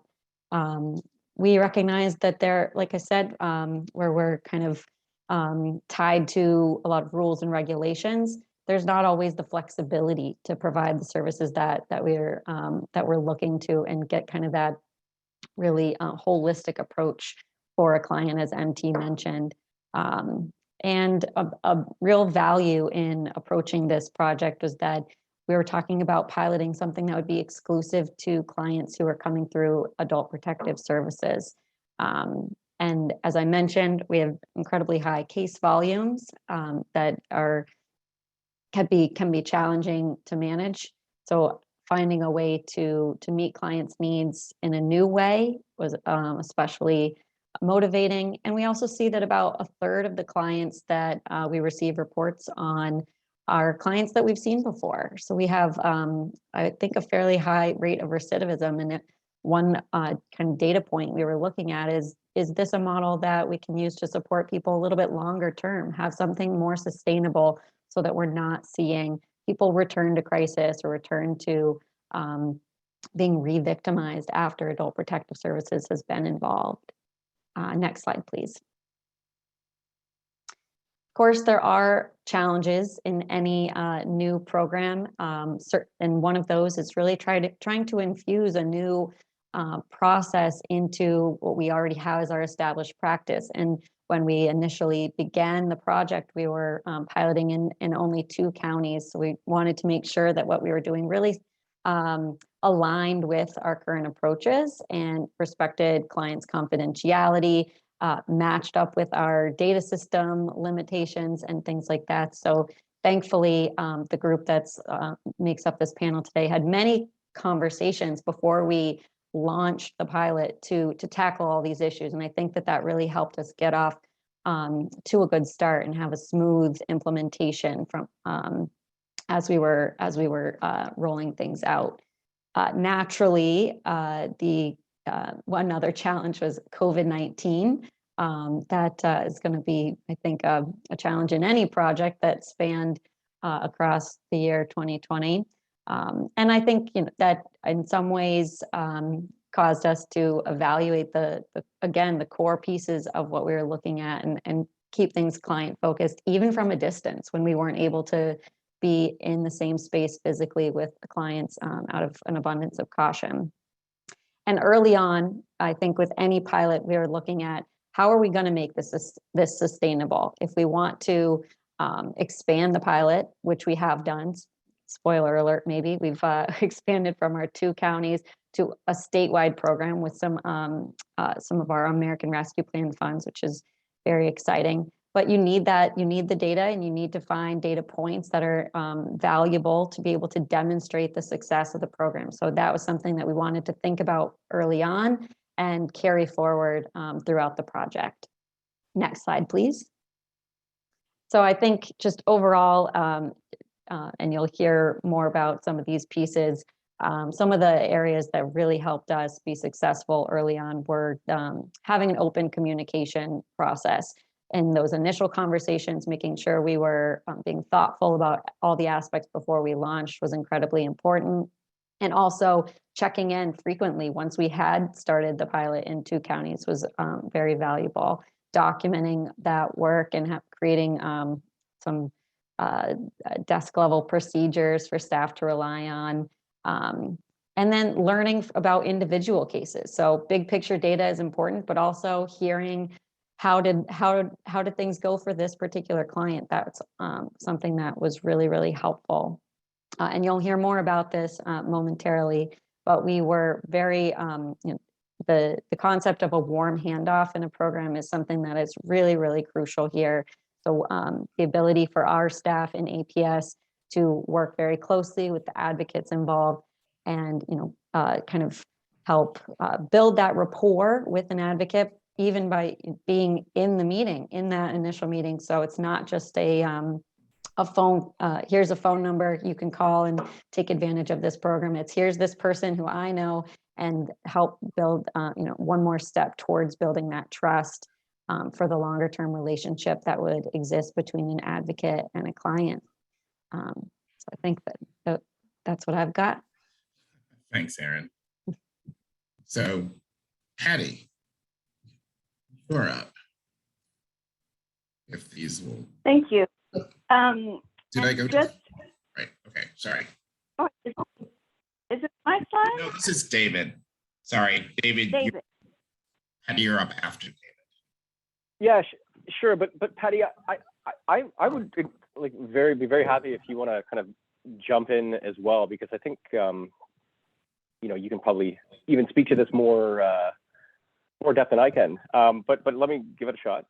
So if we were to think about what kind of how do we characterize this partnership? I mean, in sort of technical terms, it's viewed as a complementary cross-sector partnership between a state government agency and a community-based nonprofit. And the RISE program and RISE advocates are intentionally housed within a community-based organization. And the reason for that is there's a couple of reasons. One is when we talk about engagement, one of the part of the thinking was that if advocates were coming out of a community-based organization rather than kind of a government kind of based organization, that may help perhaps overcome issues of stigma or kind of heighten the likelihood of engagement. The other is that a community-based organization would not be sort of under the same some of the same constraints, for example, time limitations as a government-based organization. And so in this partnership, the APS investigator completes the investigation and the substantiation phase of the case, and they may facilitate certain state sanctioned processes like guardianship or application for certain benefits. And then the advocate, through this warm handoff, which can occur either during the investigation or after the investigation, the advocate would then kind of implement those core components of the RISE model that I mentioned before. So the motivational interviewing, the teaming, the restorative justice, and the support decision making. Yeah, referrals are made both during or following the investigation. And it's at this point during the referral that the APS investigator shares pertinent information about the case and facilitates this warm handoff. And what we learned sort of recently from interviewing APS investigators involved in this partnership is that, you know, for example, a successful warm handoff is more likely to occur.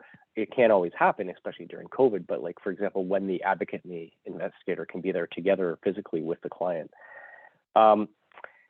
RISE receives referrals across any type of maltreatment allegation, whether that's abuse, neglect, exploitation, or self-neglect. And Patty, I don't know if you want to add anything onto that in terms of sort of the kind of the nature or the character of that partnership. Or Aaron as well.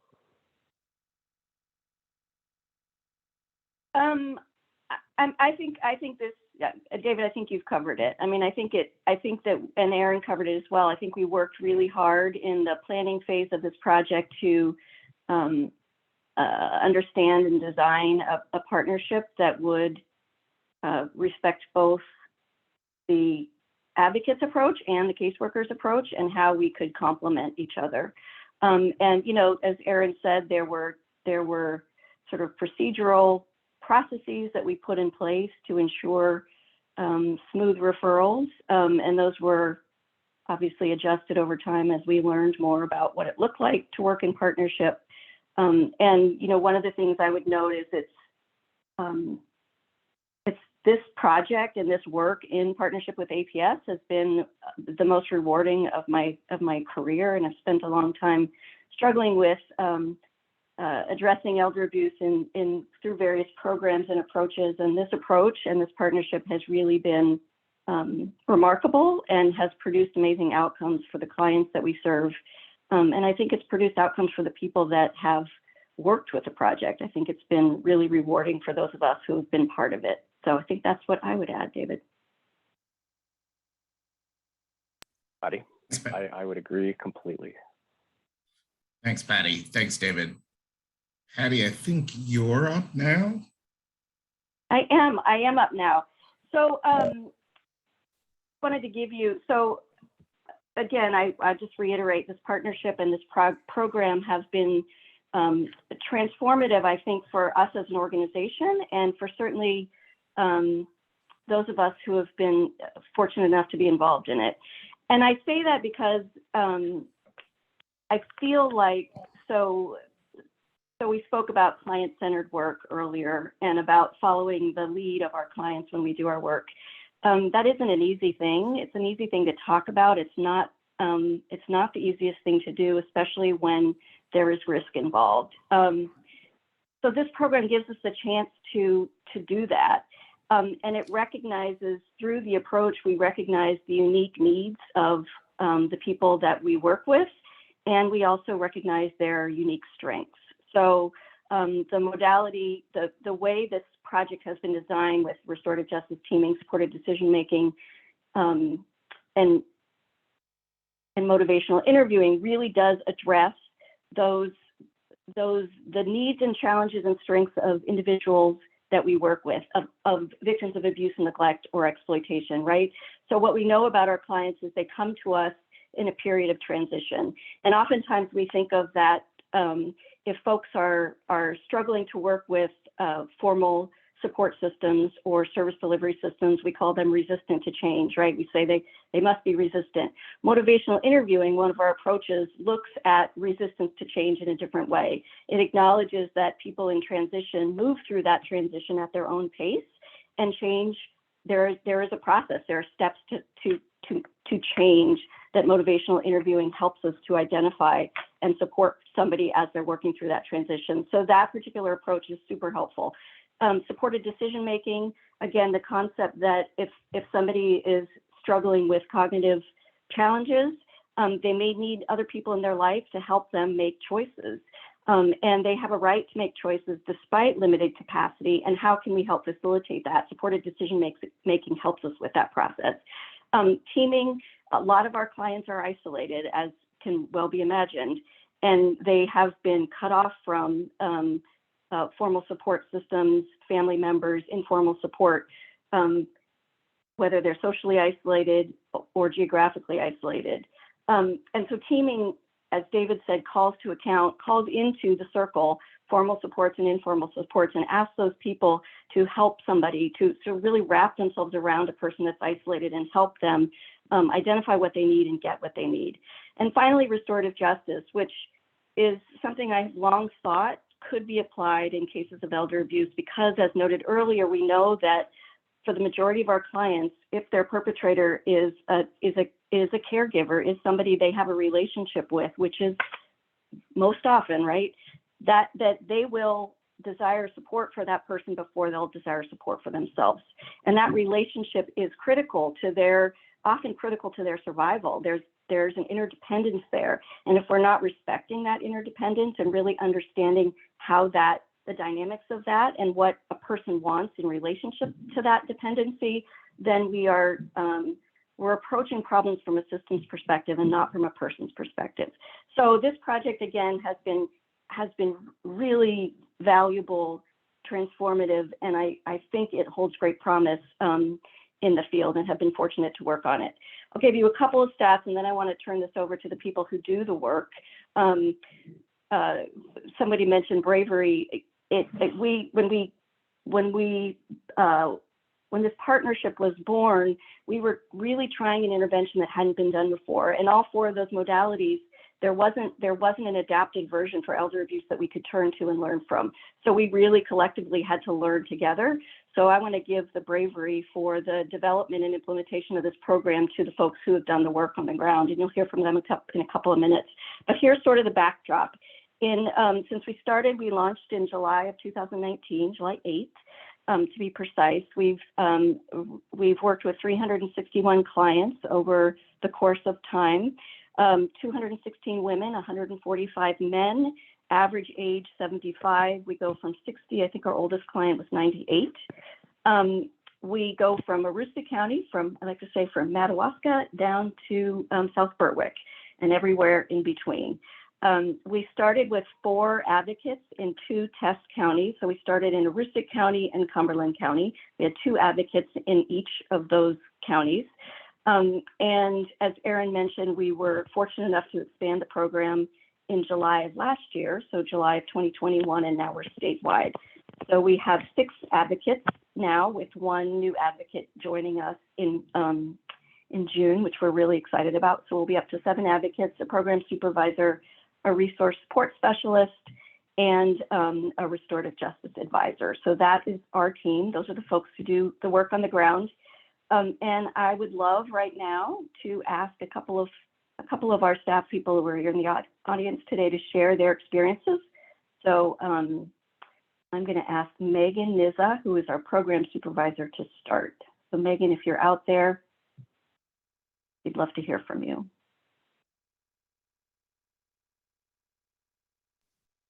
I am out here. Thanks, Patty.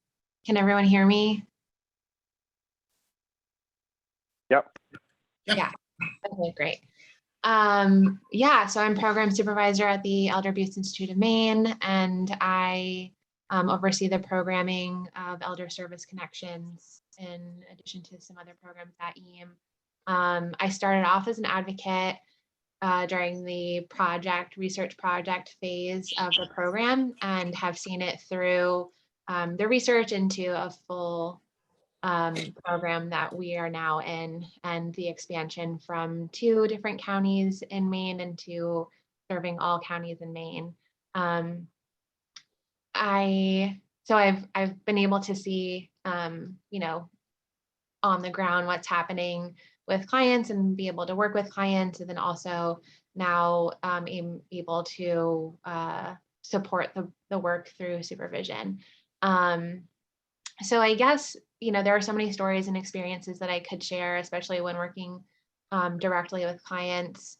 And I think, I've talked about this a lot in other meetings, but what's most important to me in the work that we do is making sure that we maintain a level of person-centered work that's that we're able to do through the different modalities that we use. So teaming, when we're using teaming, we're really making sure that the older adult is at the center of that team, and that they're choosing who they would like to be on that team, and that everyone knows what are of the client and the person. For restorative justice, we're able to not only work with individuals who may be causing harm, but we're also to just sit there with the client and hear their perspectives, what they're going through, hold space for those really difficult emotions that everyone can feel during those times. So restorative justice is not really, it's a practice, and it's also just a philosophy that we're able to hold that space. For motivational interviewing, we often find individuals from our referrals that are in a really critical point in their life. Something has happened, some incident has happened. Sometimes that involves a perpetrator or a person causing harm. Sometimes that person is a loved one.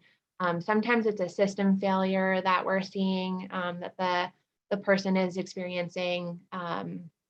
For example, there can be an eviction case because other needs aren't being met by systems to support that individual. So we're able to, it's a difficult thing to be introduced to somebody, a service provider, during that time. So we're really sensitive to making sure that we're there to listen and to hear and to build that trust and rapport and communication with the client from the very beginning.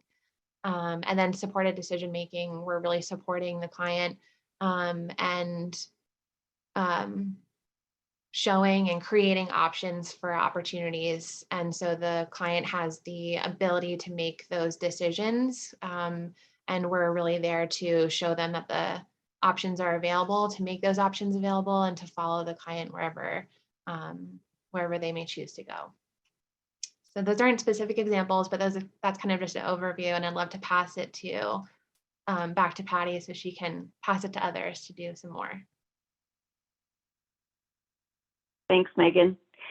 I would love to ask Kim Campbell, one of our advocates, who has agreed to share a little bit about her work. Yeah, thanks for inviting me to do so today. So exciting to listen to the birth of our work, and thank you for allowing me this time. And I'll make it quick because I could talk about my clients forever. And I'm just going to recap a particular case that I am recently working on. It's a 65-year-old female from Yarmouth, and she has Parkinson's disease. And this disease came on really fast for her and took away a lot of her independence, very quickly. So she was driving a few months prior to coming to me. So she immediately had lost her license, and then she had she needed support. She needed in-home supports. In that particular area, they were lacking in providing services. So her hours were really hard to fill. And she did, when I came on, it was kind of more about supporting her and getting the in-home supports. Most people that were working with her prior to me coming on were very, they really wanted her to get into nursing home placement because that's what she qualified for. And she was bound and determined that she was going to stay in her home regardless of what the situation was. And even with the lack of in-home supports, because her in-home supports were, I think the hours, I think she was only getting 6 hours and qualified for 60 or more. So I supported her through that time. We were able to get her more hours, and unfortunately, a lot of people were coming and going. It was just a terrible time of employment and keeping people employed in that particular area. I believe we're pretty solid right now with her hours. She still lacks some overnight hours and weekend hours, which we're still working on, but we're supporting her during that period of time. This particular case is the one that I wanted to talk about because kind of had a little bit of success this week, just recently. She needed a hospital bed and her insurance would only cover a certain percentage of it. So and the particular bed that they would pay for didn't have the electric rise to the bed, so that really didn't do her any good. So we reached out to East Point Church, and I was able to secure some funding for her to get the electric bed. So that was super cool because it happened like in a day. She needed the $200 to get the electric bed, and within 24 hours, we had the $200 sent her way for the bed, which she was very grateful for. And so, yeah, this particular case, we use all the modalities. Teaming was one. I work with her physicians. I work with her nurses and her family members for support systems. So, and then obviously motivational interviewing and supportive decision making. So this is pretty much a particular case that shows all of the modalities that we work with. And I think it's been successful. And I'm glad I had the opportunity to be a part of her case. So thank you for allowing me the time to talk, and I'm going to pass it back to Patty. Great. And Catherine Harnish is going to share just a bit. Catherine, are you out there? I am here. So thank you all for giving me the opportunity to share a little bit about my work. I joined EAM as an advocate last summer in July, so I'm a little bit newer than Megan and Kim. And one of the things I really value about the Elder Service Connections approach to working with older adults is the time that we can take to build a strong relationship with our clients. So with other service providers, I think so many factors determine the nature and the length of the engagement. So things like how the work is funded, caseload, staffing, the priority being getting the client safe and stabilized and so on. And I don't mean that as a criticism, it's just reality, and one that I suspect that many of us struggle with as we work with older adults. But at EAM, the person is the factor that determines how long we stay involved, and it's the person who determines the course and outcomes of our engagement. I often describe the work that we do to my clients at the outset by saying, we're going to go on a journey together. You're in the driver's seat, and my job as an advocate is to work with you and build connections, a sustainable support necessary to reach your desired destination. As advocates, I really think our success is rooted in humility and compassion, building trust and respect, and by just reliably showing up for our clients. As we listen to our client stories, it's easy to understand why trust takes time to build. What we hear is often heartbreaking. I'm sure you're familiar with the stories of lifelong trauma and loss. So it's no surprise that it can be challenging to foster a sense of safety and trust given the history of being hurt, marginalized, disenfranchised, or otherwise let down by families, communities, and systems. So the relationships that we build as advocates allow us a sort of intimacy with our clients, the time to truly understand our clients, to see their strengths, to identify and work toward their ideal resolution, which is incredibly important when change threatens identity or independence, when change feels a lot like loss. So as an example, one of my earliest clients with whom I've worked for about 9 months is a 78-year-old woman who's trying to redefine her relationship with her adult son, who has been emotionally abusive to her.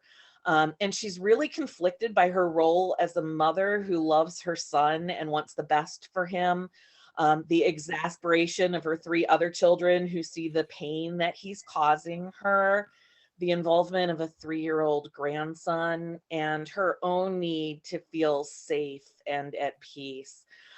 So in showing up for her without judgment, with empathy for her situation, and with respect for her decisions, I've been able to help her take some concrete steps away from the abuse, while still respecting all of those complex dynamics that are a part of her situation.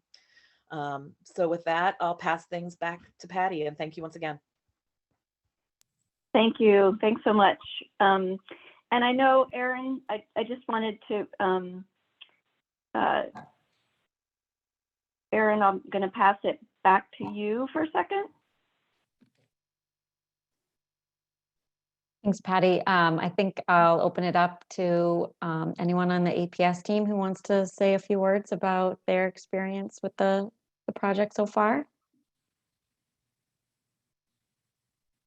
Hi, I'm Brian Day, a program administrator for the Office of Age and Disability Services, and I oversee APS for Aroostook County. So I was involved in that pilot project, and then again, as we move forward with the American Rescue Plan funds. And we've really enjoyed working with the elder advocates. I think as Kim and Catherine did a pretty good job indicating, they're able to hang on to those cases once the immediate need has been addressed. And so for APS, when we link someone with a service, we have time constraints for how long we can keep that investigation open. And if everything seems fine at that point in time, we close and move on to the next investigation as more referrals are coming in. So when the elder advocate's able to remain involved and ensure that those services continue, or if there's a lapse in services, help them in getting back to it, it helps reduce some of the referrals we get on the same client in the future, because they're able to make sure that care is being maintained over time. I also think too, especially being in Aroostook County, we have some individuals who are geographically isolated, and so that can make service provision difficult. And so it's very helpful to have them on board to help out for the longer term. Thank you, Brian. Okay, I'm turning over to Stuart. Stuart's going to talk a little bit about the research aspects of the project. So, as I've been told, one needs to have learning objectives. The learning objectives of this segment will be: 1, research is fun, and that it's not scary. So next, just click. So this is pretty much, I think, how we imagine researchers and people who are interested in data collection. It's a little bit disorganized, and we try and hide things we don't like, but then we make a lot of statements that are really quite profound. So you can go to the next slide, please. So what we really need to know, and this is what was important from the project to begin with, is that you need to think of your questions at the very beginning, because in reality, all programs are really theories incarnate, which means you have this idea.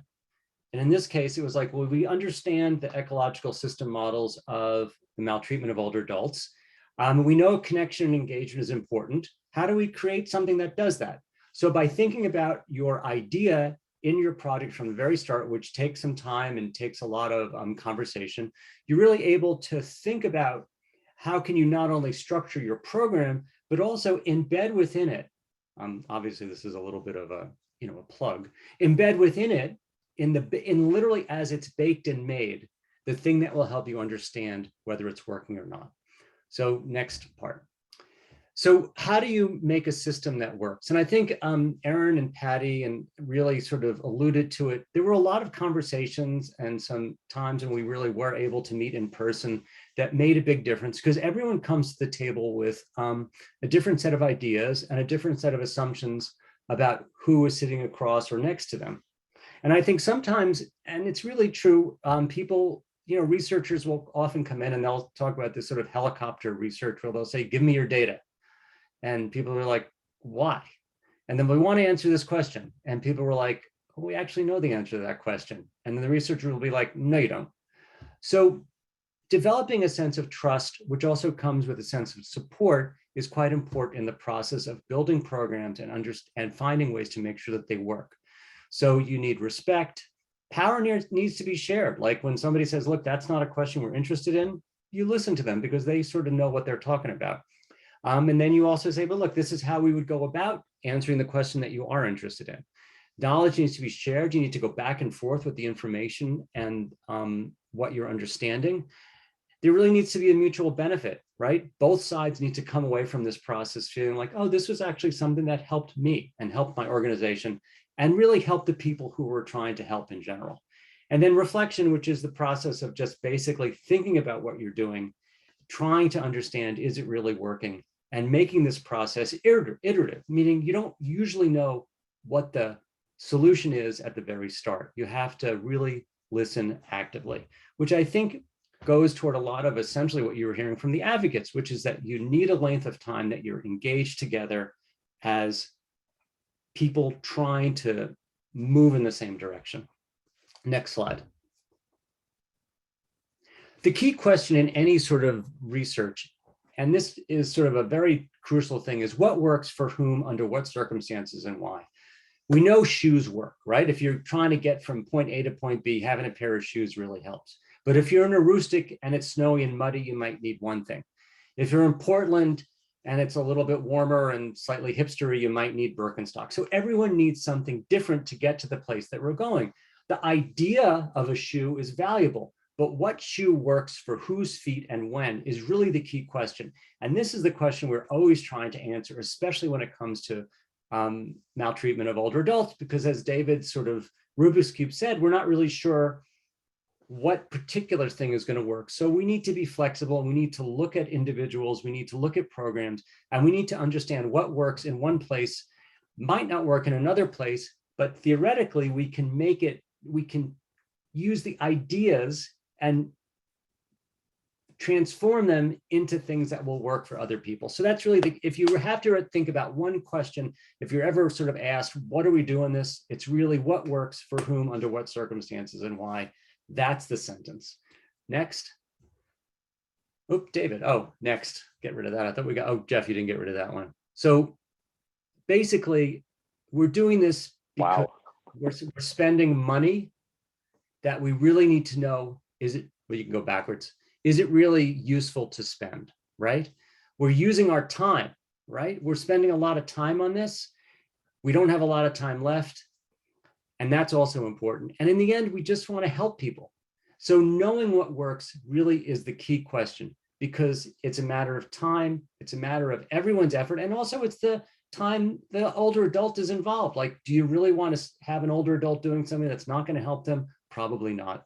And then we really want to know it works. And that's basically why research is fun.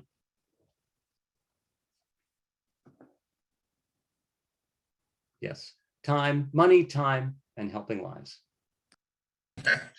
That sort of didn't work with that. So I'm mindful of the time. Thank you, Stuart. I just wanted to, I guess we really wanted to help everybody understand that there's a philosophy of the respect of the skill of engagement and how it's deployed in the many different ways that it is on the project, in terms of being able to engage with the client, being able to engage with the alleged abuser, being able to engage with other service providers. These are all the fundamental skills that that provide a better sense of justice. I think more just, robust outcomes for the clients who come to this work. And so I don't want to spend too much time. I think everybody's talked quite a lot about engagement, and it's so interesting to hear how organically everybody talks about it. But there's, I think everybody knows who's come to this summit understands how difficult and how challenging it is to be effective in this work, and how important engagement is in terms of being able to get the kinds of outcomes that are really just for the clients who are afflicted by this by harm. So I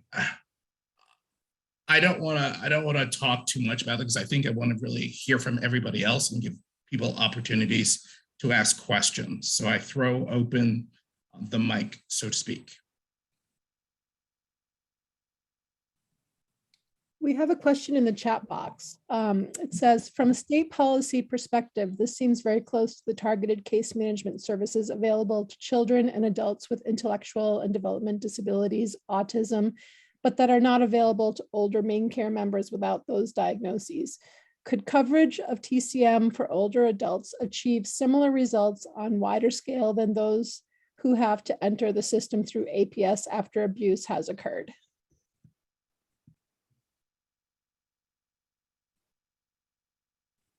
Who's going to take that question?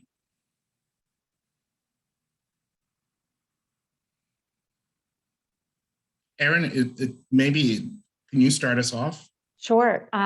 It's definitely an interesting question, Kim.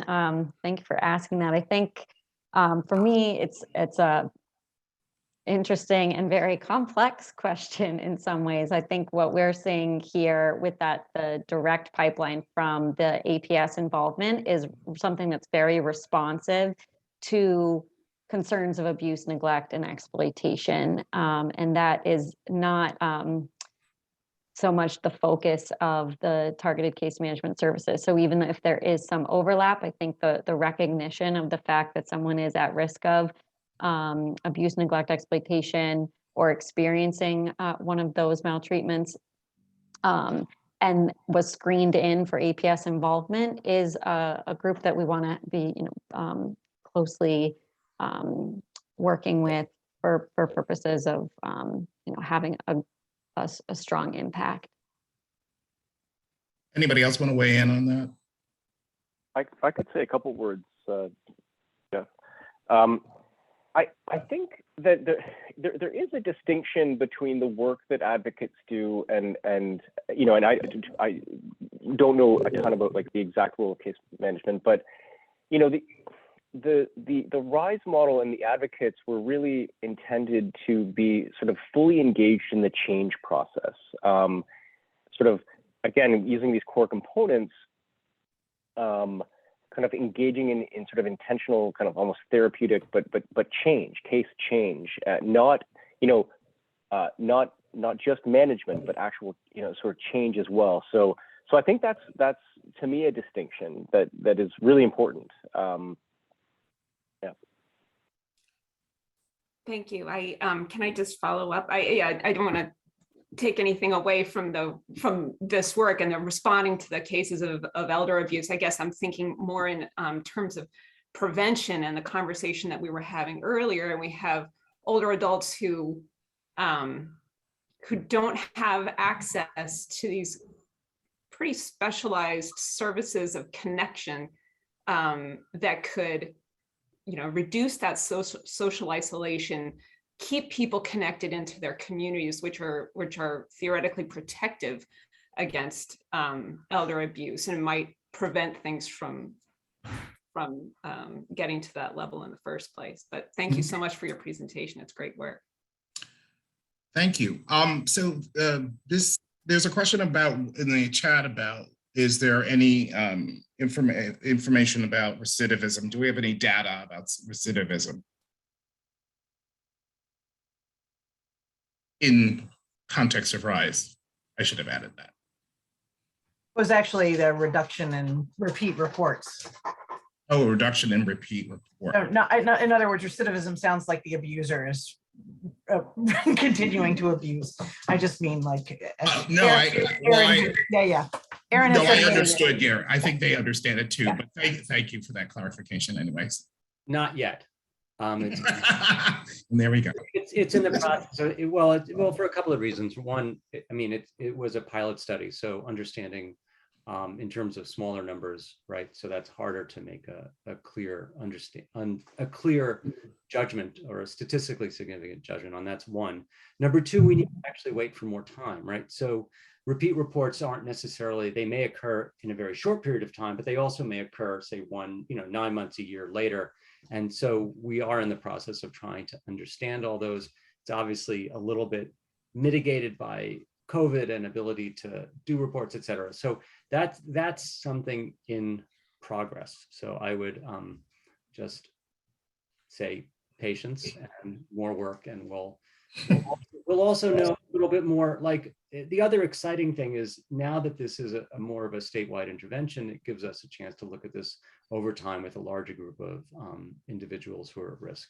And that will also give us some good, some more quantitative data. Thanks, Stuart. There's another question. What is the caseload of the advocates, and does that impact how many referrals to RISE can occur? I think that's a Patty. Yeah, I'll take that. Caseloads are currently about 20 to 25 cases at a time.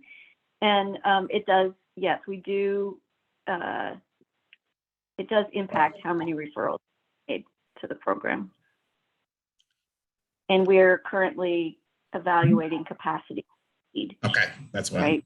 What right. What does it look like to be able to serve the people that need this service, and how do we do that? Given available resources. Okay. Is there a control group, people who are not getting the intervention? And that's an interesting question. David or Stuart, do you want to start us off on that? I can certainly, Stuart, did you want to respond? Yes, there is a control group. There was a control group. There was a control group on the original. Actually, there were two sets of control groups in the original study which are being analyzed. One was looking at goal attainment scaling alone, and one was just looking at sort of care as usual. So yes, so those are being analyzed as well. I want to go back a little bit to the TCM question, because I think fundamental to RISE was the theory behind it, and then the creation, as I said, the creation of a program that was trying to understand that theory to bring that to life. I don't know enough about TCM, but I don't necessarily think that it really has that same sort of theoretical foundation. And if there are funds from TCM to do RISE for more people, I think that would be great. But I just, I don't know enough about it, but that would be the thing I would say. It's one should be careful just deploying an intervention without thinking about why it might be working. And also, again, in deploying an intervention to, as I said, bake in or build in the questions we would like to understand best to be answered. And for one of the questions we wanted answered with RISE was, can a community-based program work with APS to improve the lives of older adults? And I think there's no question that that question has been answered, that a community-based organization can work with APS. It can improve the sense of APS workers' work. I mean, Brian can probably speak to this more. We have other questions to answer, but I think that's an important one that we know already. Thanks, Stuart. So we're sort of drawing to a close, and I think MT has a few closing thoughts that she'd like to share.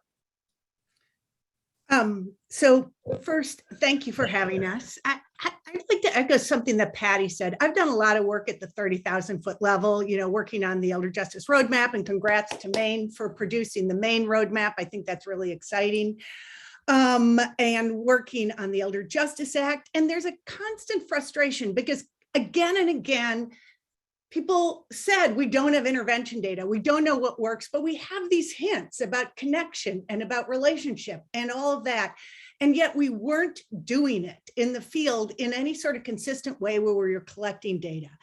And so for me, the privilege of working with Patty and Aaron and the advocates and the APS workers for you all to have the courage to actually do this is really groundbreaking. And it's been, for me, an inspirational thing in terms of my work to see it happening at the community and state level, because it doesn't happen. And another aspect of this, because we have as a field not been good at asking questions about, does this work? And part of it is, I think, as Aaron said, it's, it's scary sometimes, but also we haven't had the infrastructure to do it. And so have in many conversations sort of watching the advocates be embedded in a research project, develop that curiosity and those chops, the methodological chops to ask questions and to say, how do we ask a survey question that's meaningful in terms of the data that we get back? Like, how do we ask it in a way that works for the researchers, works for the clients, and works for the people doing the work? And so we have a group of people who are, who are coming of age in this field. And I don't mean, like just that you're introduced to the field through a research project, which is incredibly exciting. And then to just have a team like this to work with, it's just been an incredible thing. And watching, I think I'm not telling tales out of school, but we're trying to figure out, like, if we replicate this either to different places or to different systems, what does that look like? And so we've done a series of interviews with Patty to say, what does it take to get a program like this off the ground? And it takes an incredible amount of work. It takes an incredible amount of thought.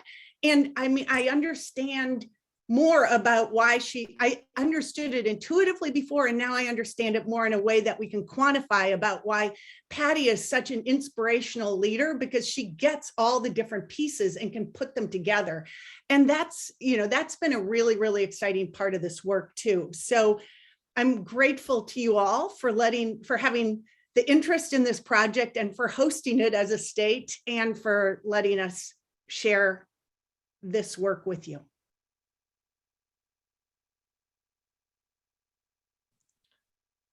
Thanks, MT. So we're going to turn it over to the people who were so kind to host us. And thanks again. And hopefully we will be engaging with you in the future. Continue to engage with you in the future. Jeff, it's Patrick Hood. I just want to thank you and your panel for really inspiring us. We see a lot of people that we met in the past, specifically MT. Good to see her back again. But the work that's being done here in Maine as your pilot project, all of us in this arena have to be so proud and say, you know what, we do have the courage to try something, and to have these Patricia Campbell and Aaron Salvo, who we work with many, many times throughout the year, to have the strength and courage to do that. It's just great for us, and just another shot in the arm for the work that we do holistically at the Maine Council for Elder Abuse Prevention. It just gives us that extra little step that we're looking for, and appreciate you spending your couple hours with us this morning.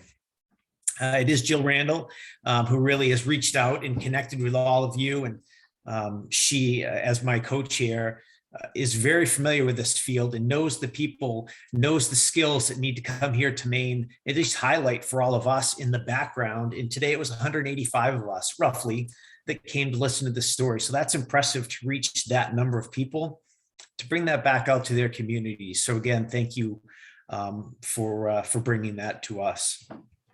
Jill, before I move into closing, do you have any comments that you'd like to extend to the RISE discussion? No comments other than just a huge thank you.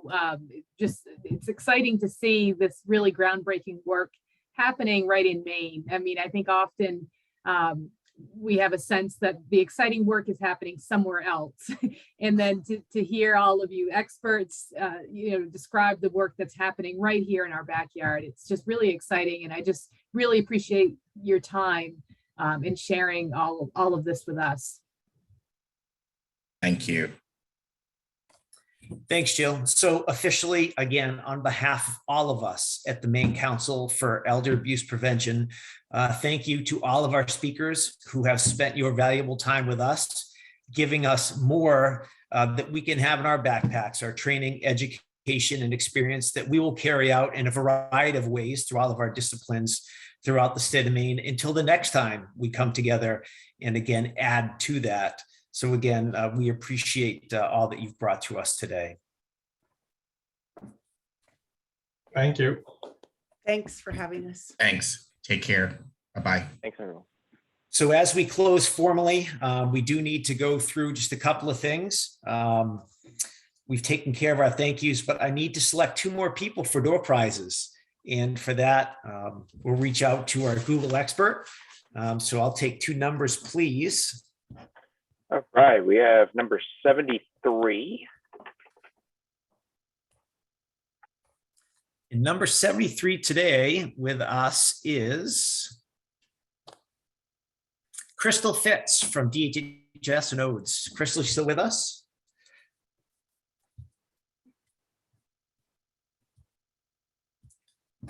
I will reach out to her in case I gave the. I am here. She is there. Crystal, congratulations. I was just trying to figure out how to unmute.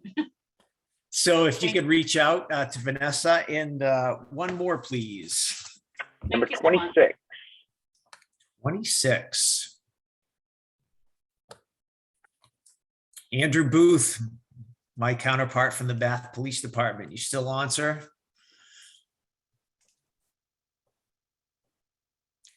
I will actually be seeing him at a meeting, so I will connect with him later on this afternoon. So Robert, thank you for that piece. And then just to wrap things up here, this is day 1 of 2. We are planning a second day, which will be Thursday from 1 in the afternoon until 4 o'clock. That is going to be access to the same Zoom link that we had previously. And we have I won't go through the topics there in the interest of time, but we are looking to have some more educational pieces that all of us can use as we move throughout our days. But again, that's Thursday from 1 to 4, same Zoom link. But if you can't join us, I bring us back to the piece where we are planning next year already. And what we're going to use is the idea of that survey to say, this was great. This is where we came short, but we want that input so we can, again, make sure that the time you're spending with us continues to be valuable and it's something that you can take out in the field.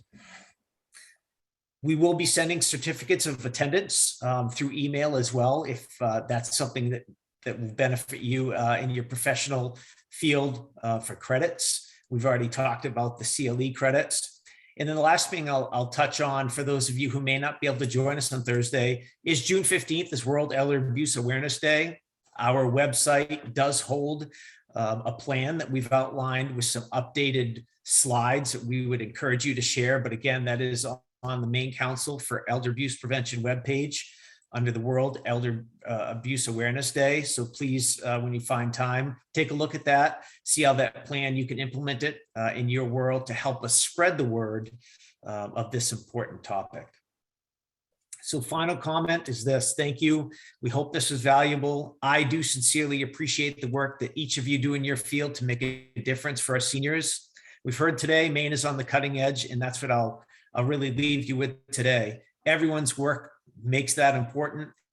And again, our sincere thank you for spending time with us. Be safe out there, and I hope to see you all Thursday at 1 o'clock. Take care. Thanks, everybody.